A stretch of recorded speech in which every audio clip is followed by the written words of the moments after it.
चलिए मुलायम सिंह जी के राजनीतिक सफर पर एक नजर डाल लेते हैं। मुलायम सिंह जी की राजनीतिक यात्रा 1967 में उत्तर प्रदेश विधानसभा के सदस्य चुने गए। 1977 की बात करें तो वो पहली बार उत्तर प्रदेश के राज्य मंत्री बने।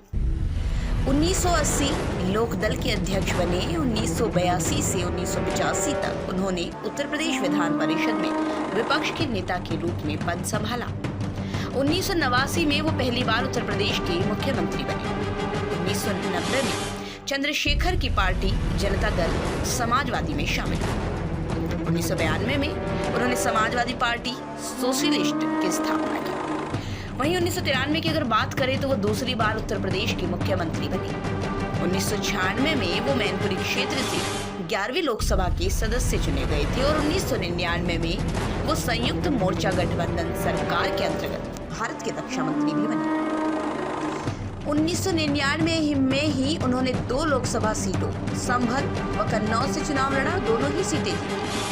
2003 में वो तीसरी बार उत्तर प्रदेश के मुख्यमंत्री फिर से बने।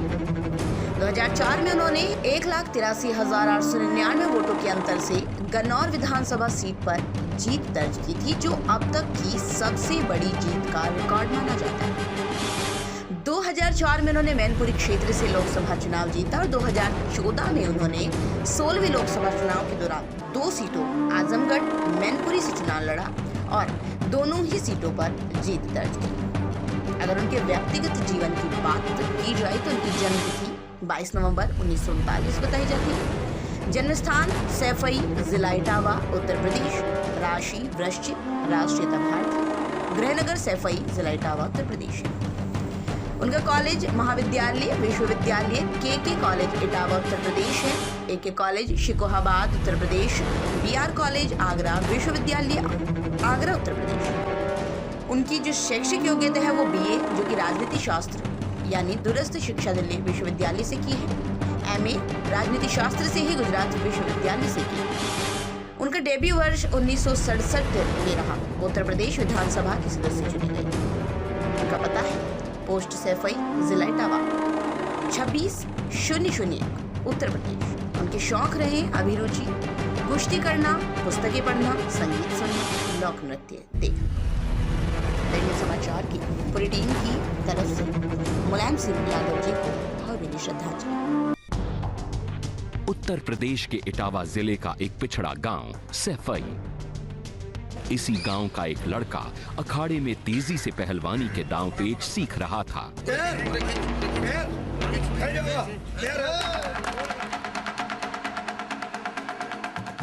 बेहद साधारण परिवार का बेटा मुलायम सिंह कुश्ती को अपना भविष्य मानता था।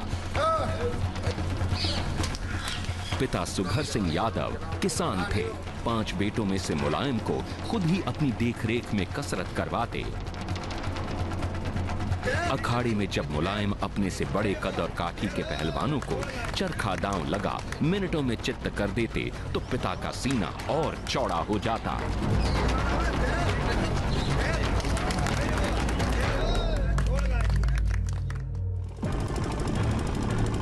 राज्य में उस वक्त सिंचाई के बढ़े हुए दामों को लेकर किसानों में गुस्सा था। डॉक्टर लोहिया ने यूपी में कांग्रेस सरकार के खिलाफ मुहिम छेड़ दी थी। लोहिया के भाषणों से प्रभावित मुलायम नहर रेट आंदोलन की रैलियों में सबसे आगे दिखते। Congress party, Congress party, Congress party. Congress सरकार ने इस आंदोलन को दबाने के लिए राम मनोहर लोहिया और कई बड़े नेताओं को गिरफ्तार कर लिया। 15 साल के मुलायम भी गिरफ्तार हुए। जेल से जब वापस लौटे तो समूचे गांव ने उनको अपने सिर आंखों पर बैठा लिया। अब कुश्ती के साथ साथ समाजवादी आंदोलन में मुलायम की दिलचस्पी बढ़ने लगी। BA के बाद मुलायम बैचलर ऑफ टीचिंग का कोर्स करने के लिए शिकोहाबाद कॉलेज आ गए। शादी बचपन में ही हो गई थी, इसलिए घर चलाने के लिए 1965 में मुलायम करहल के जैन इंटर कॉलेज में अंग्रेजी पढ़ाने लगे। वो मास्टरी के साथ साथ दंगल में लड़ते और समाजवादियों की रैलियों में जाते। कोई उन्हें मास्टर जी कहकर बुलाता, कोई नेताजी। मैनपुरी के एक ऐसे ही दंगल में जसवंत नगर के एमएलए नत्थू सिंह की नजर मुलायम पर पड़ी। अखाड़े में आते ही मुलायम ने अपने से ताकतवर पहलवान को मिनटों में पस्त कर दिया। नत्थू सिंह मुलायम के मुरीद हो गए। राजनीति में उन्हें अपना शागिर्द बना लिया। 1967 में जब विधानसभा के चुनाव आए तो मुलायम को नत्थू सिंह ने अपनी जगह पर टिकट दे दिया। अपने भाइयों के साथ मिलकर मुलायम गांवों कस्बों में साइकिल से प्रचार करने के लिए निकल पड़े। मुकाबला कांग्रेस के बड़े दिग्गज नेता एडवोकेट लाखन सिंह से था। विरोधी इसे हाथी और चूहे की लड़ाई बता रहे थे, लेकिन जब नतीजे सामने आए तो राजनीति के अखाड़े की पहली ही लड़ाई में मुलायम ने लाखन को धूल चटा दी थी। 28 साल की उम्र में राज्य के सबसे कम उम्र के एमएलए अब मुलायम सिंह यादव, राजनारायण, देवीलाल और कर्पूरी ठाकुर जैसे राष्ट्रीय स्तर के नेताओं की कतार में आ गए। घर में भी शादी के 16 साल बाद खुशियां लौटी। 1 जुलाई 1973 को मुलायम के घर में बेटे अखिलेश ने जन्म लिया। अगले साल मुलायम फिर से चुनकर विधानसभा पहुंचे।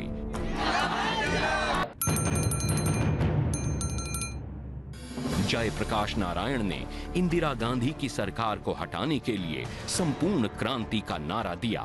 मुलायम सिंह शहर शहर गांव गांव कांग्रेस सरकार के खिलाफ लोगों को एकजुट करते।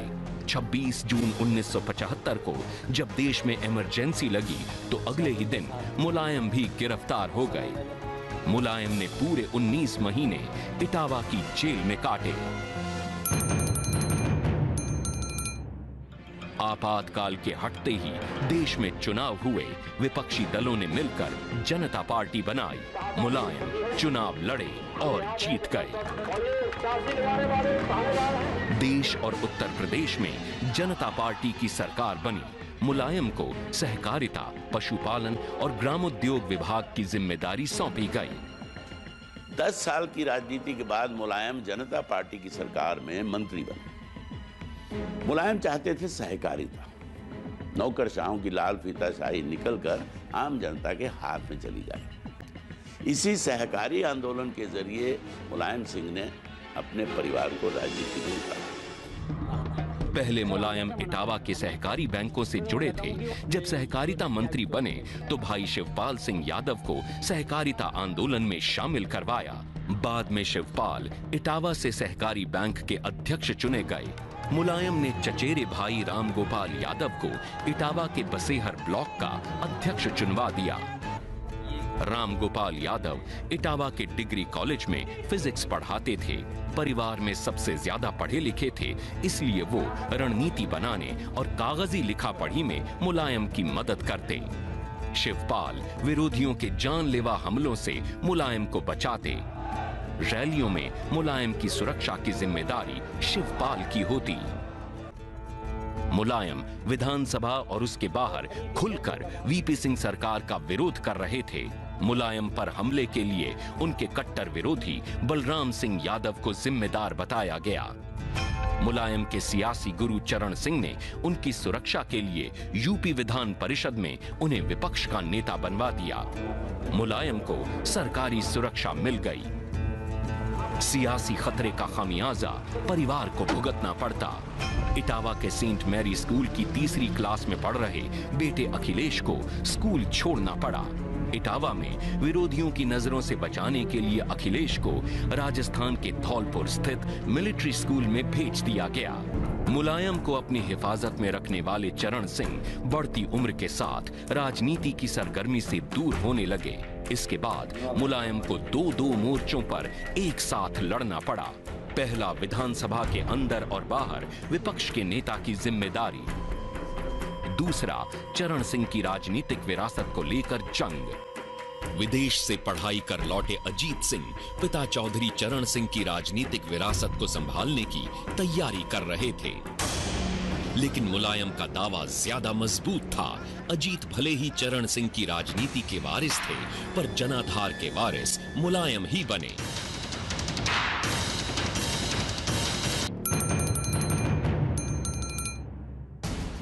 चरण सिंह की मौत के साथ ही लोकदल पार्टी टूट गई। अजीत सिंह लोकदल की कमान अपने हाथों में रखना चाहते थे।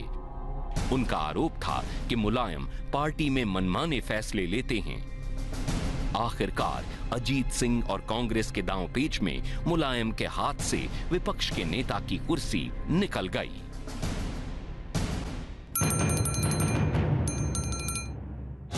मुलायम ने मौका गवाया नहीं। लेफ्ट और चंद्रशेखर की जनता पार्टी सहित 7 दलों को मिलाकर क्रांति मोर्चा बनाया। एक बैंड को क्रांति रथ का रूप दिया और यूपी के दौरे पर निकल गए।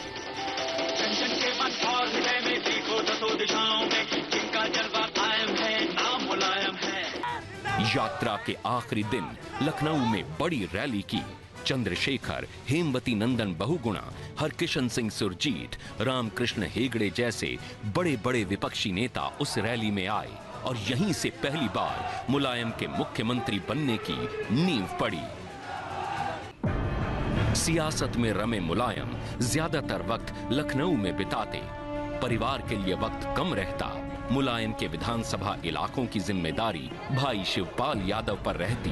वंशवाद के विरोधी लोहिया के रास्तों पर चलने वाले मुलायम जाने अनजाने अपने भाइयों के राजनीति में आगे बढ़ने का जरिया बन गए थे। केंद्र की कांग्रेस सरकार बोफोर्स में दलाली के आरोपों से घिरी हुई थी। चुनाव सिर पर थे। जनता पार्टी के लिए सरकार को घेरने का इससे अच्छा मौका नहीं था। मुलायम जनता पार्टी के उत्तर प्रदेश में अध्यक्ष थे। वो पूरे राज्य में रैलियों और प्रदर्शन से राज्य की कांग्रेस सरकार के खिलाफ जन आंदोलन चला रहे थे। आखिरकार मुलायम अग्नि परीक्षा में पास हो गए। उत्तर प्रदेश में 1989 का विधानसभा चुनाव मुलायम के नेतृत्व में लड़ा गया था। इस वजह से उनका मुख्यमंत्री बनना तय था। सीएम की कुर्सी और उनके बीच आ गए उनके धुर विरोधी अजीत सिंह।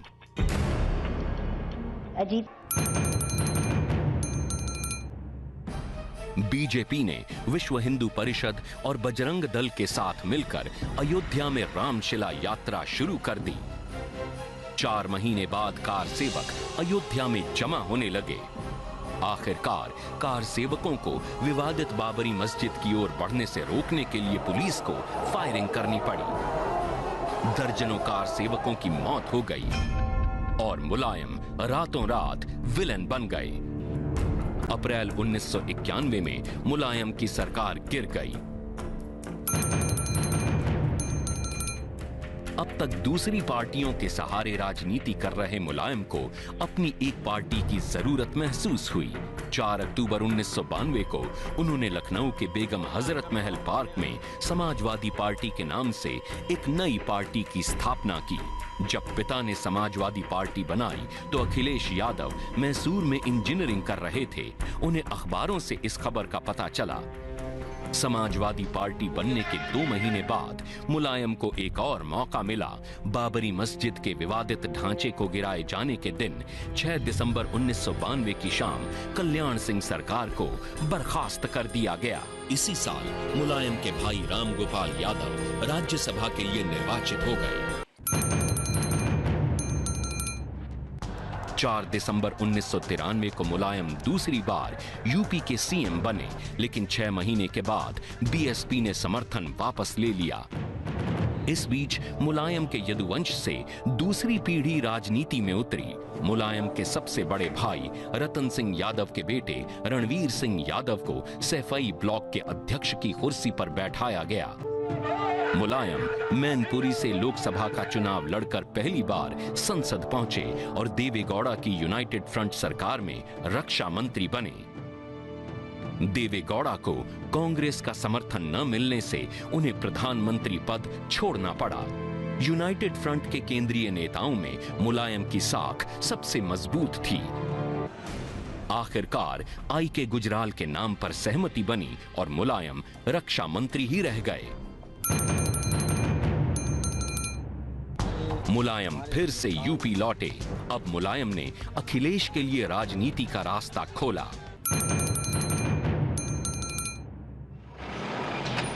मुलायम फिर से यूपी लौटे। अब मुलायम ने अखिलेश के लिए राजनीति का रास्ता खोला। अखिलेश सिडनी से एनवायरमेंटल इंजीनियरिंग की पढ़ाई खत्म कर देश लौटे ही थे कि मुलायम को बेटे के राजनीतिक भविष्य की चिंता सताने लगी। 1999 के लोकसभा उपचुनाव में मुलायम कन्नौज और संभल से लड़े। अखिलेश ने पिता के लिए चुनाव प्रचार में भाग लिया। इसी दौरान मुलायम सिंह के साथी और वंशवादी राजनीति के धुर विरोधी जनेश्वर मिश्र ने कहा कि ये सही वक्त है अखिलेश को राजनीति में। मुलायम दोनों जगह से चुनाव जीत गए। कन्नौज की सीट खाली कर दी तो अखिलेश को चुनाव लड़ाने की बातें उठी। मुलायम के बेटे को समाजवादी पार्टी में लॉन्च करने का इससे अच्छा मौका और कोई नहीं था। जिस वक्त मुलायम अखिलेश की सियासत में ओपनिंग के बारे में सोच रहे थे, उसी वक्त अखिलेश अपनी नई नवेली दुल्हन के साथ देहरादून में थे। 24 नवंबर 1999 को डिंपल से अखिलेश की शादी हुई। दोनों शॉपिंग मॉल में घूम रहे थे कि अचानक मुलायम का अखिलेश के पास फोन पहुंचा।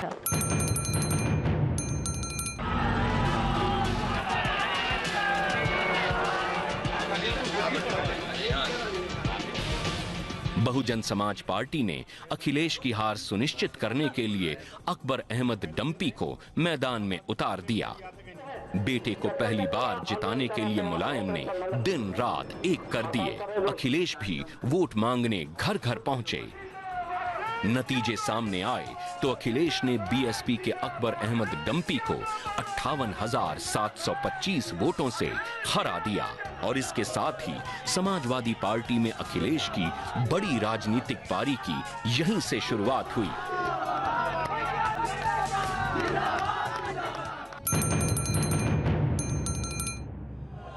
अखिलेश को एक बड़ी जिम्मेदारी सौंपी गई। उन्हें समाजवादी पार्टी के कई मुख्य संगठनों का अध्यक्ष बनाया गया। पार्टी की यूथ ब्रिगेड को खड़ा करने और पूरे राज्य में प्रदर्शन का जिम्मा मिला। अखिलेश को पार्टी में बड़े रोल के लिए तैयार कर रहे थे मुलायम।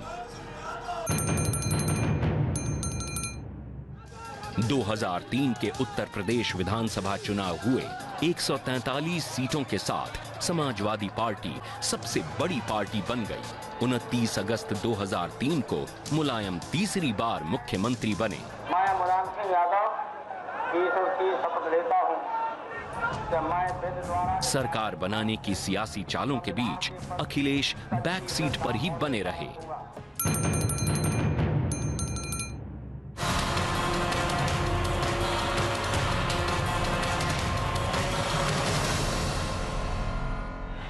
अखिलेश को कन्नौज और फिरोजाबाद से लोकसभा चुनाव लड़ाया गया। वो दोनों जगहों से जीत गए। अखिलेश ने फिरोजाबाद सीट छोड़ी तो मुलायम ने बहू डिंपल के सामने चुनाव लड़ने का ऑफर रख दिया, लेकिन यहां मुलायम की रणनीति काम नहीं आई। कांग्रेस के उम्मीदवार राज बब्बर ने डिंपल यादव को उनके पहले ही चुनाव में हरा दिया। अखिलेश ने डीपी यादव जैसे बाहुबलियों को टिकट देने का विरोध किया। जनता में संदेश गया कि समाजवादी पार्टी का ये युवा चेहरा दागियों को राजनीति से दूर ही रखेगा। 35 से 40 टिकट महिलाओं और युवाओं को दिए गए। टिकट बंटवारे के ज्यादातर फैसले अखिलेश ने ही किए। इसी बहाने मुलायम बड़े फैसलों के लिए अखिलेश को तैयार कर रहे थे। जो मेहनत उन्होंने 2012 के इलेक्शन में जनता के बीच जाके जो पूरी रथ यात्रा के साथ पूरी साइकिल के साथ जो पूरे प्रदेश में दौरा किया, जो उन्होंने मेहनत करी, और शायद नेता ये चाहते होंगे कि सीएम साहब अब क्या कहते हैं यूपी देखें और वो अब दिल्ली की ओर बढ़े। उत्तर प्रदेश में विधानसभा चुनाव के ऐलान के बाद अखिलेश पूरे राज्य के दौरे पर निकल पड़े। समाजवादी पार्टी के क्रांति रथ पर गांव-गांव घूमकर उन्होंने पार्टी के लिए वोट मांगा।